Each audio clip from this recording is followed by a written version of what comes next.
जाता है वह उसी प्रकार दुशील हो जाता है जैसे किसी दुर्गंध युक्त पदार्थ को ग्रहण करने वाला स्वयं दुर्गंध युक्त हो जाता है। वह उत्तरोत्तर निकृष्ट होता जाता है और अकारण दुशील वृत्ति का हो जाता है। लेकिन जो बुद्धिमानों की संगति करता है वह भी वैसा ही हो जाता है, ठीक जैसे किसी सुगंधित पदार्थ को ग्रहण करने वाले के शरीर से भी सुगंध आने लगती है। वह उत्तरोत्तर बुद्धिमान होता जाता है, शीलवान होता जाता है, पूर्णता को प्राप्त होता जाता है और संतुष्ट हो जाता है। इन सब गाथाओं को सुनकर 70 ब्राह्मणों को विश्वास हो गया कि उनके घर लौटकर काम भोग जीवन व्यतीत करने की इच्छा एक दोष युक्त मनोवृत्ति है। ऐसे विचारों से सर्वथा मुक्त होकर वे आगे बढ़ते हुए बिहार में आए और साधना करके अल्पकाल में ही अरहत्व को प्राप्त हो गए। वे सभी ब्राह्मण साधना करते हुए, आनापान सति करते हुए, मैत्रीपान सति करते हुए अरहत्व को प्राप्त हुए हो गए। तो बाबा साहब ने इस ग्रंथ में ये जो पुस्तक ग्रंथ जो लिखे हैं ये किनको समर्पित किए हैं?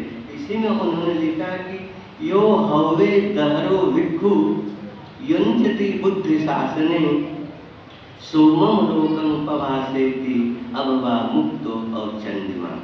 यानी जब कोई तरुण भिक्षु बुद्ध शासन की सेवा में रत हो जाता है तो बादलों से मुक्त चंद्रमा की तरह प्रकाशमान होता है। इसीलिए हमें भी दृढ़ संकल्प होकर भगवान बुद्ध के और बाबा साहब के अनुयायी होते हुए भी हमें अपने मन में दृढ़ संकल्प करना चाहिए। किस तरह का दृढ़ संकल्प करना चाहिए?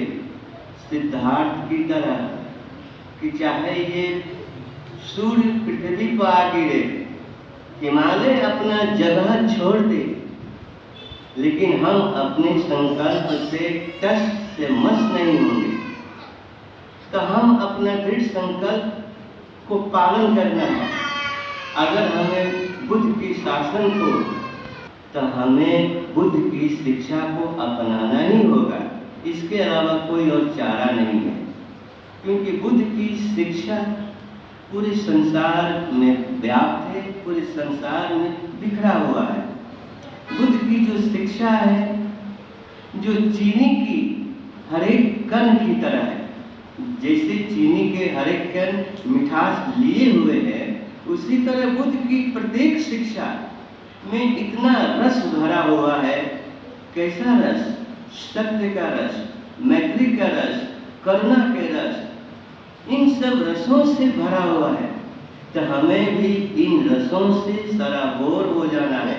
अपने अंदर इतनी मैत्री भावना करना है कि सामने वाला भी प्रभावित हो जाए कि ऐसे ही बुद्ध के अनुयायी और बाबा साहब के अनुयायी होते हैं। हमें अपनी मैत्री भावना को पूरे संसार में फैलाना है। अपने चारे जहाँ हम रहते हैं वहाँ पर हमें उभारना है, अपने व्यवहार से, अपने बोल वचन से। तो हमें अपने आप को सुधारना है।